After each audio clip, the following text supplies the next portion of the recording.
வணக்கம். உறைந்த தோள்பட்டை அப்படின்னா தோள்பட்டையத்துல இறுக்கம் ஏற்படும். இந்த இறுக்கத்தினால நிறைய நபர்களுக்கு தோள்பட்டையில வலி இருக்கும், தோலை தூக்க முடியாது. அதிகமா இது இப்ப யாரில் பார்க்குறோம்னா டயபெட்டிக்ஸ் சர்க்கரை நோயாளி அவங்களுக்கு பார்க்குறோம். அடிப்பட்ட பிறகும் பார்க்கலாம், இல்லை தோள்பட்டைக்குள்ள தசை நார் கிழிஞ்சிருந்தா அதனாலையும் கூட உறைந்த தோள்பட்டை வரலாம். இதுக்கு இங்கிலீஷில் பிளேயர் ஃப்ரோசன் ஷோல்டர், உறைந்த தோள்பட்டை அப்படின்னு உங்களுக்கு புரிஞ்சிருக்கும். அதோட technical term adhesive capsulitis. It is seen in diabetics. இப்போ எனக்கு நேரம் மிஸ்டர் கணேசன் உட்காந்துருக்காரு. அவருக்கு ட்ரீட்மெண்ட் பண்ணியிருக்கேன். கொஞ்ச நாளாக அந்த உறைந்த தோள்பட்டை இருந்தது. இப்போ அவர்கிட்டயே நம்ம கேட்டுட்டு அவருக்கு எப்படி இருந்தது, எவ்வளோ நாளாக வலி இருந்தது, என்ன பண்ண அப்படின்ட்டு கேட்டு தெரிஞ்சுப்போம். வணக்கம் மிஸ்டர் கணேசன். வணக்கம் சார். உங்களை பற்றி சொல்லுங்க. நான் டிரைவராக ஒர்க் பண்ணிட்டு இருக்கேன். ஒரு 2-3 மாசமா அந்த ஷோல்டர் பெயின் இருந்தது. நேற்று நீங்கள் ட்ரீட்மெண்ட் பண்ணது கொஞ்சம் பெட்டராக இருக்குது, நல்லாவும் இருக்குது. கொஞ்சம் ஆக்ஷனாக நல்லா பண்ண முடியுது.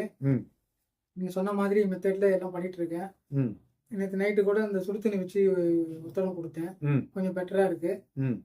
நேற்றுக்கு இன்னைக்கு ரொம்ப பெட்டராகவே இருக்கு. நேற்று இருந்ததை விட இன்னைக்கு ரொம்ப நல்லா. நேற்று என்ன ட்ரீட்மெண்ட் பண்ணோம் உங்களுக்கு? சார் எனக்கு ஷோல்டரில் இன்ஜெக்ஷன் பண்ணீங்க சார். ஒரு இன்ஜெக்ஷன் பண்ணீங்க, இங்கே இன்ஜெக்ஷன் பண்ணீங்க.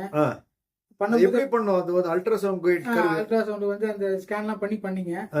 கொஞ்சம் நல்லா இருந்தது சார். அது என்ன உங்களுக்கு இப்போ வயசு எவ்வளோ அது சொல்லுங்க. என்ன வயசு 50 மேலே ஆகுது சார். 52 ஆகுது. 52 ஆகுது. எவ்வளோ நாள் டயபெட்டிஸ் இருக்கு? ஒரு 10 வருஷமா இருக்கு சார். HbA1c பார்த்தீங்களா? கொஞ்சம் 9 இருந்துன்னு சொன்னீங்களா? ஆமாம் சார், 9 இருந்தது சார். லாஸ்ட் 3 மந்த் பார்த்தேன். சரி, இப்போ மருந்து மாத்திரலாம் மாற்றிருக்கேன். இன்னைக்கு மூவ்மெண்ட் எவ்வளோ வருது? கால் அந்த தோள்பட்டை நல்லா வருது சார். நேற்று வராமல் இருந்தது, இன்னைக்கு நல்லா இருந்தால் பின்னாடி நல்லா வருது சார். எங்க காட்டுங்க. இப்போ இது வரைக்கும் போகுது சார். முதல்ல போகாமல் இருந்தது, இப்போ இது வரைக்கும் போகுது. ஸோ இப்போ வலி இந்த வலி ஊசி போட்டதால வலி குறையும். இனிமேல் எக்ஸசைஸ் சொல்லி கொடுத்துருக்கேன். சொல்லி கொடுத்துருக்கீங்க, அது பண்ணுங்க. எக்ஸசைஸ் சொல்லி கொடுத்து அதை பண்ணுங்க. அது பண்ணிட்டு இருங்க. அப்புறம் இன்னும் வலி அந்த மூமெண்ட் வரலைன்னா இந்த தோலுக்குள்ளேயே கொஞ்சம் வேற இன்னொரு அடுத்த லெவல் ட்ரீட்மெண்ட் இருக்கு, அதையும் இங்கேயே பண்ணலாம். சரிங்க சார். தேங்க்யூ. Thank you sir. நன்றி சார்.